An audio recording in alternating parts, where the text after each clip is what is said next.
Welcome to the Amber Archive. Tonight, we are not in our quiet library. We are somewhere else entirely. Picture, if you will, a dismal night in November. The rain is lashing against the window panes.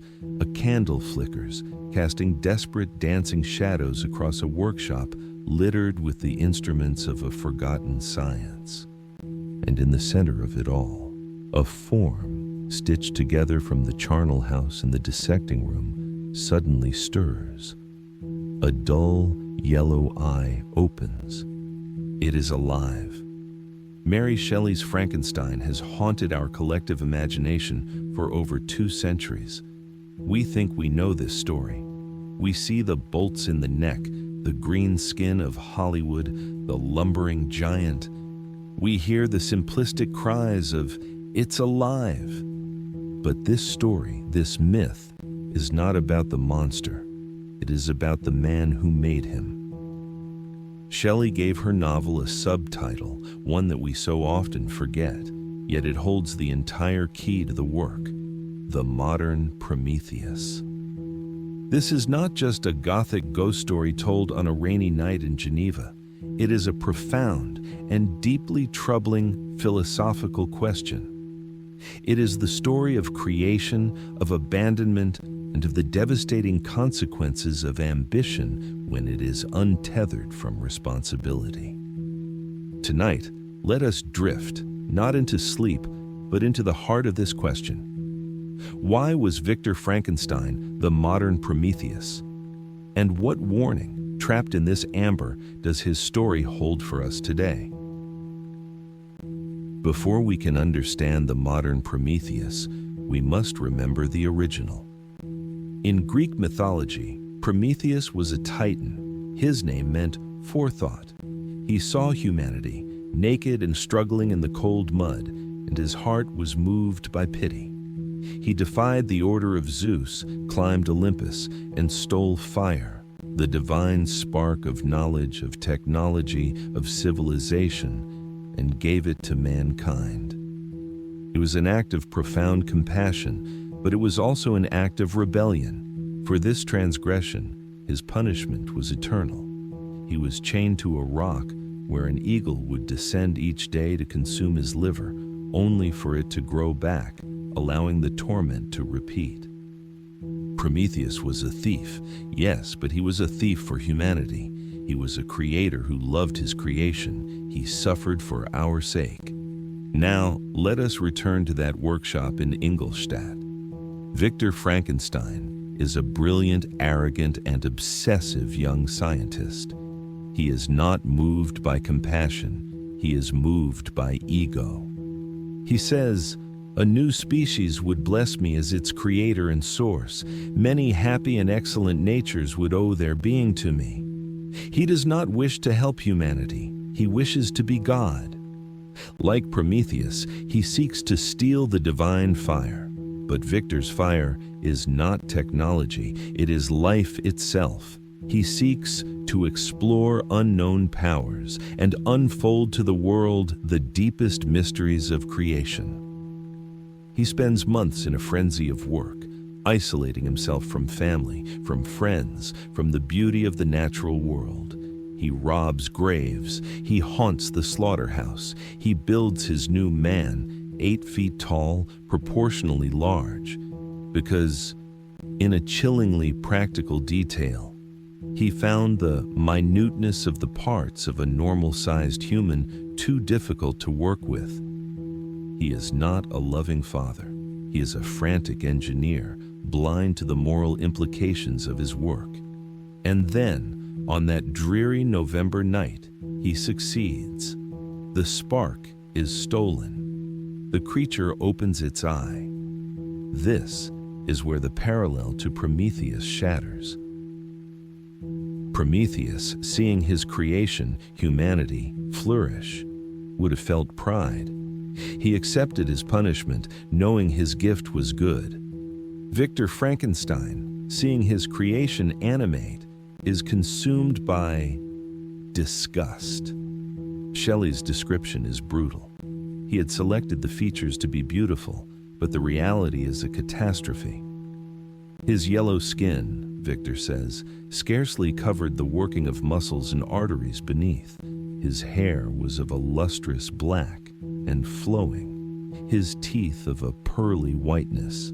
But these luxuriances only formed a more horrid contrast with his watery eyes, almost the same color as the dun-white sockets in which they were set, his shriveled complexion and straight black lips. The god of this new creation is horrified by its own success. And what does this modern Prometheus, this god, do?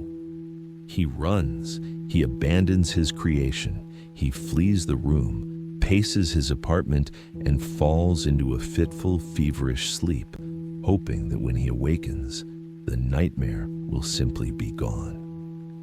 This is the central tragic act of the entire novel. The sin of Victor Frankenstein is not that he built a monster. It is that he abandoned a child. The creature, remember, is born as a blank slate. He is not evil. He is simply alive. He is confused. He sees light. He feels cold. He wanders into the forest, alone. Shelley is brilliant here. She shows us the creature's slow awakening to consciousness. He learns about the world through pure observation. He watches a family in a cottage, the de Lacys, and through them, he learns of kindness, of family, of love. He learns language. He learns to read. He reads Paradise Lost and sees himself poignantly as both Adam and Satan. Like Adam, he is the first of his kind, a unique creation. But unlike Adam, he is wretched, helpless, and alone, cast out by his Creator for no sin of his own. He is Satan, an angel who fell, except he never knew heaven. All the creature wants is connection, acknowledgement. He finally gathers the courage to reveal himself to the blind old man of the cottage, and for a moment, he finds it. He is received with kindness. But when the sighted children return, they see only his appearance. They beat him and drive him away. It is this rejection, this final total exclusion from all human warmth, that turns his heart. He declares war, not on humanity, but on his Creator. "I am malicious," he cries, "because I am miserable." The creature's monstrousness is not innate. It is a product of social neglect and, above all, parental abandonment. This is the great inversion of the Prometheus myth. The ancient Prometheus was punished by a tyrant god, Zeus, for loving his creation too much. The modern Prometheus, Victor, becomes the tyrant god. He punishes his own creation, condemning it to a life of misery simply for the crime of being born ugly. Victor Frankenstein's story is a profound meditation on responsibility. He is the ultimate deadbeat father. He brings a life into the world, a life with consciousness and feeling, then refuses all accountability for it. The murders that follow, of Victor's young brother William, his friend Clerval, his new wife Elizabeth, are not the actions of a random monster.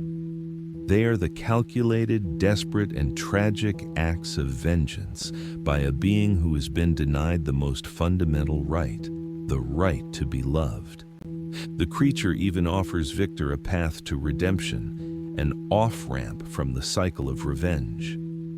"Make me a companion," he begs. "Make me a female, as monstrous as myself, and he will go to the vast wilds of South America.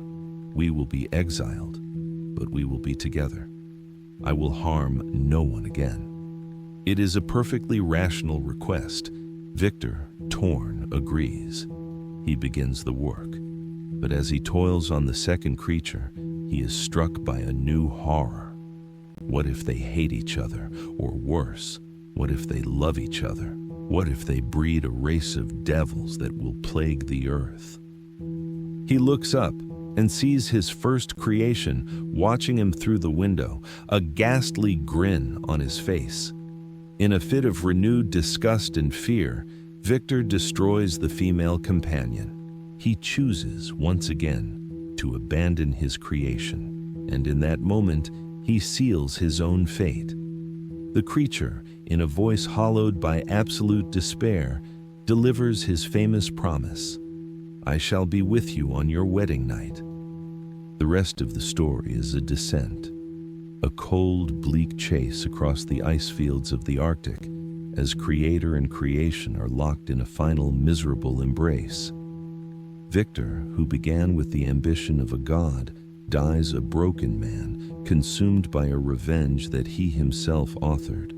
The creature, his purpose fulfilled, finds no peace. His creator is dead. His last tie to the world is severed. He is truly, finally, alone. He weeps over the body of the man he loathed, but also the only man who could ever have understood him. And then he drifts away on an ice raft, to be lost in the darkness and distance, seeking only the oblivion of death. Why do we return to this story? Why does it, 200 years later, still resonate so deeply in our quietest hours? Because the modern Prometheus is no longer just Victor Frankenstein. It is us. We live in an age of unprecedented creation. We build vast artificial intelligences. We edit the very code of life. We birth new technologies with the power to connect or to destroy on a global scale. We are all, in our own way, stealing fire. And Mary Shelley's timeless, chilling question, whispered from that rainy night in 1816, echoes across our modern world. Are we prepared to love what we create? When we birth something new, something powerful, and perhaps something we do not fully understand, do we take responsibility for it? Do we nurture it? Do we guide it? Or do we, like Victor, see only the superficial ugliness, turn away in fear or disgust and abandon it to the cold, leaving it to learn its own bitter lessons in the darkness? The story of Frankenstein is not a warning against ambition. It is a warning against ambition without empathy. It is the ultimate archive, a story preserved in amber, reminding us that the true measure of a creator is not in the act of creation itself, but in the simple, courageous, and profound act of taking responsibility.